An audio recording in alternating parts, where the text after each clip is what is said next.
All right. How's my hair? I'm worried about my hair. It ain't a lot. It ain't hanging on too good, but all right. Well, my name's Bucky Rea. I've been in Houston pretty much my whole life. I was born in New Orleans, and for the last 5 or 6 years, I've been trying to be, in addition to a reliable employee, also work in the art scene.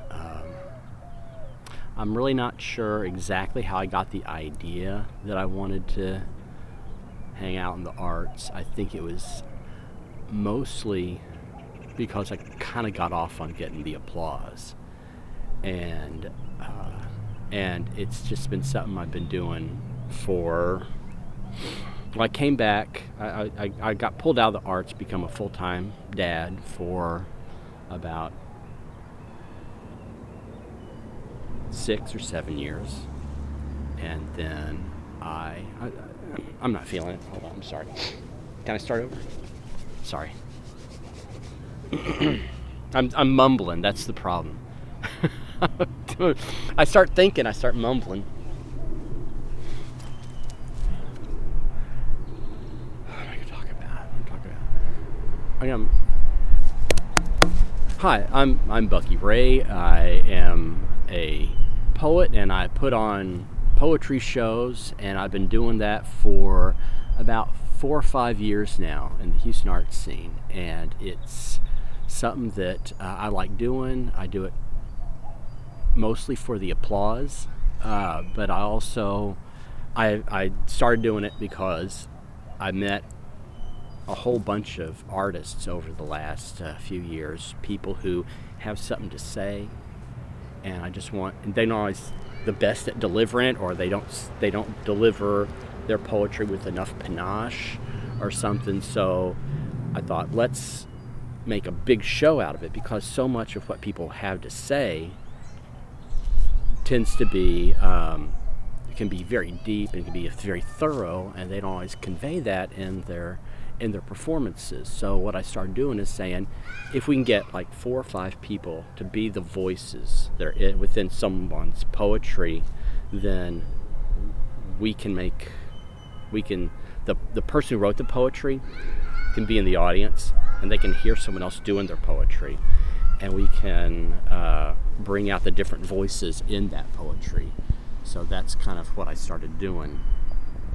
I did that earlier too. I did it in the 90s when I was first in the poetry scene, but I got pulled away from that by becoming a full-time dad. I got my daughter when she was 11, about to turn 12, and was the full-time dad, and so I just disappeared, and boom, there's no more Bucky in the scene, and of course Houston fell apart. And when I came back, all the cool people had moved over to Eastwood, so that's where I am now. And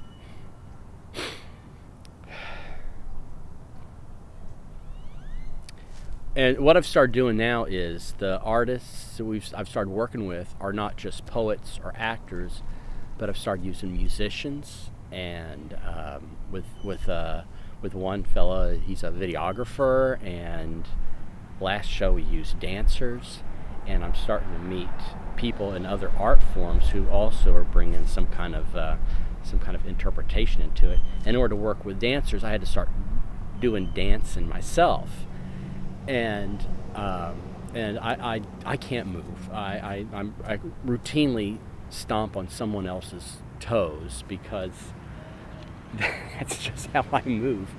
It's not necessarily pretty, but I'm getting better at moving around.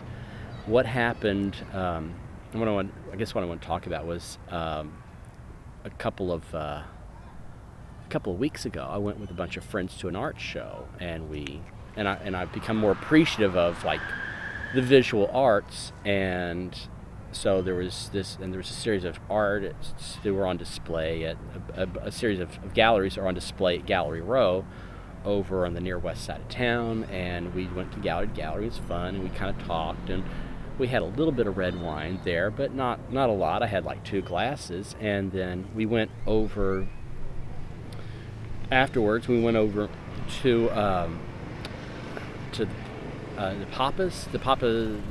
whichever Pappas family restaurant is there, Pappasitos, I think, just across Kirby from them, and people said they wanted some get margaritas with our dinner, and so I said I'll go get them, and I went over and I stood in line and ordered 3 margaritas, and I sit there waiting, and the bartender didn't bring them up. So because I had been working on dance earlier that week, I started thinking, I had a little bit of room, and I started like doing a little jazz square, step, step, step, and trying to make it. And then and it was still taking a while, so I did a couple other steps, and I was shifting around and moving and getting into my groove kind of thing.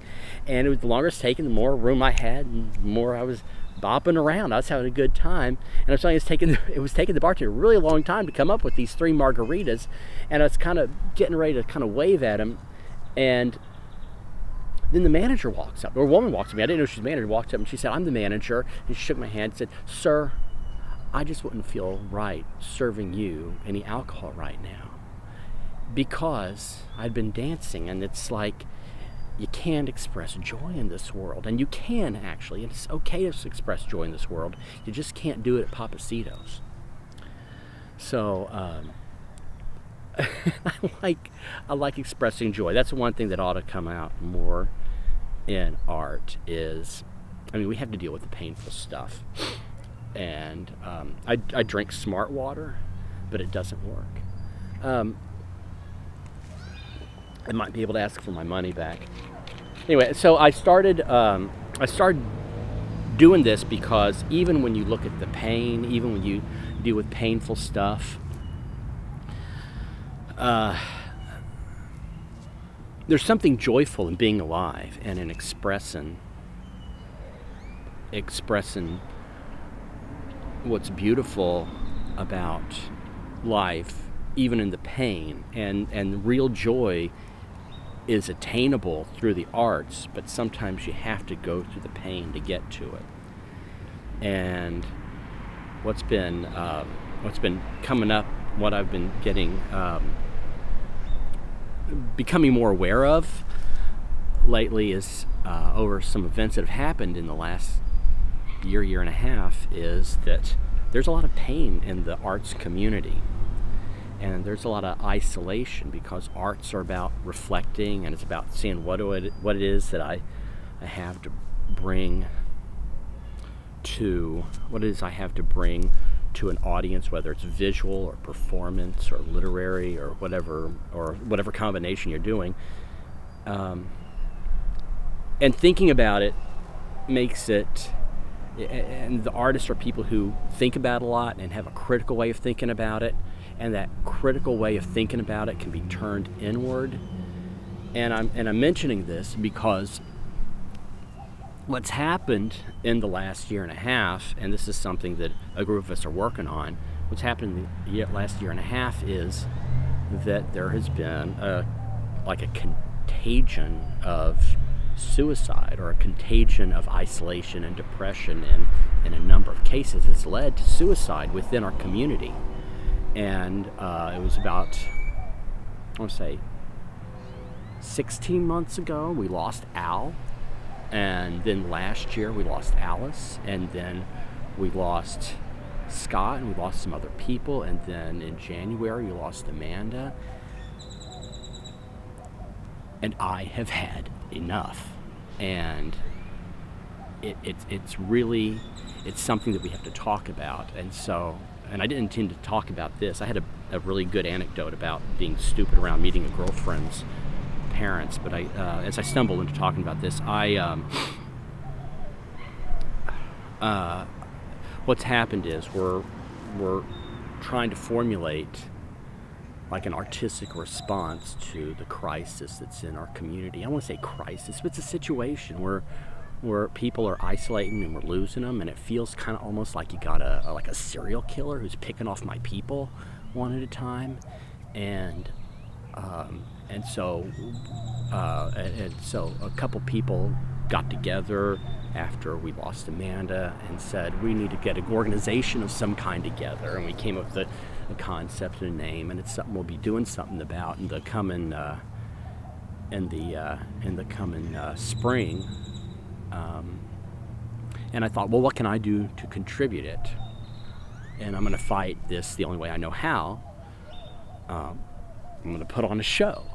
And we're going to try to get people who have dealt with and people who've talked about and been strong enough and brave enough to come forward and talk about what they have done or what they have experienced in terms of self-isolation and depression and suicide attempts or suicidal thoughts, and people who've gotten past it and been strong enough to, or brave enough or whatever, to come forward and I'm asking people to write some things and provide some things, and I'm going to ask some artists to contribute to that, and we're going to try to take on what's been hurting us and turn it into a positive and turn it into a story that can, and turn it into a show.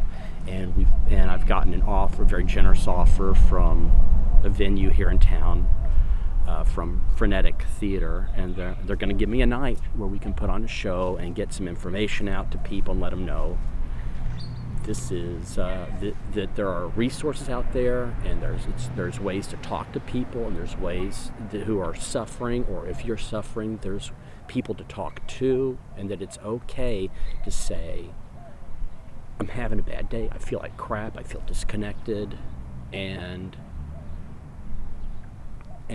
we can talk to each other. And as artists, we can create art that tells each other it's okay to feel like crap. Just don't check out. Just be with us.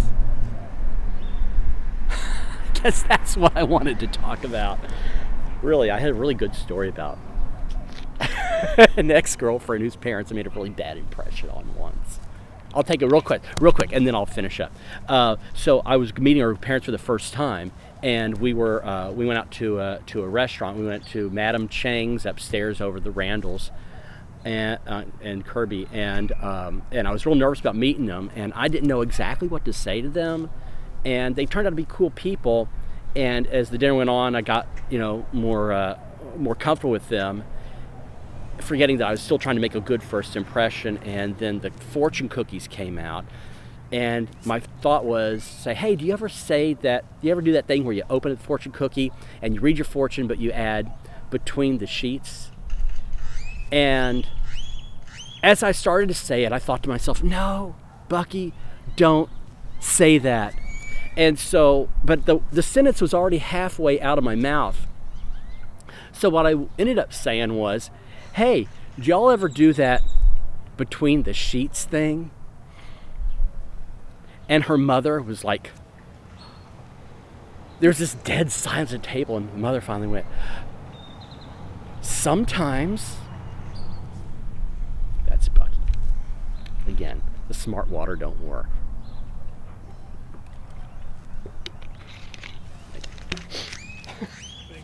Thanks.